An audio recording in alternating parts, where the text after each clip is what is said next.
কার্তিক ব্রত উপলক্ষে আগামীকাল রবিবার বানেশ্বর কলোনি মাঠ প্রাঙ্গণে মহাপ্রভুর ভোগ আরতি অনুষ্ঠিত হইবে। উক্ত অনুষ্ঠানে আপনাদের উপস্থিতি একান্তভাবে কামনা করে বানেশ্বর কলোনি কাত্যায়নী ব্রতের সকল ভক্তবৃন্দ। প্রভুর ভোগারতি অনুষ্ঠিত হবে বেলা 12টায় এবং প্রসাদ বিতরণ অনুষ্ঠিত হবে বেলা 2টোর পর। রাধে রাধে। হাই এভরিওয়ান, আমি চলে আসলাম কলোনি উদ্বাস্তু ক্লাবের মাঠে। এখানে কার্তিক মাস মানে নিয়ম মাস পালন করা হয়েছিল। আজকে কার্তিক মাস মানে নিয়ম মাস ভাঙা হবে বা ভাঙা হলো, ভাঙা হয়ে গেছে অলরেডি।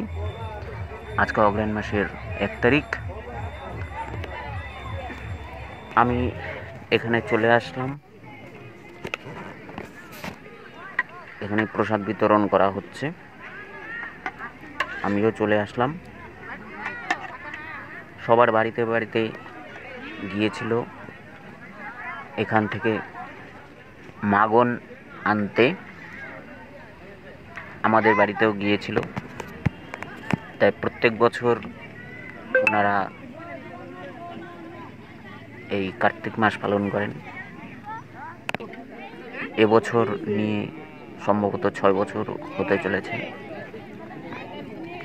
আমি গত বছরও এসেছিলাম, তার আগের বছরগুলোতে আসিনি, আর এই বছর নিয়ে 2 বছর হলো আমার।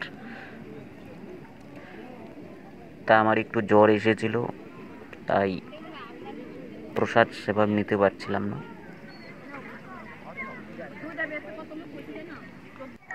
যাকে এখানে প্রসাদের ব্যবস্থা করেছিল। 10-15 হাজার লোক হয় এখানে।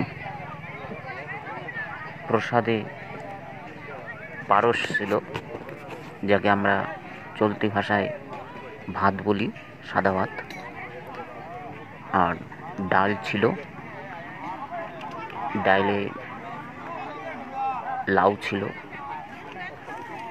অর্থাৎ লাউয়ের ডাল, আর লাবড়া ছিল, আর একটা পারস ছিল, যাকে আমরা চলতি ভাষায় পায়েস বলি। ভিডিওটা দেখার জন্য সকলকে ধন্যবাদ। হরে কৃষ্ণ, জয় রাধে।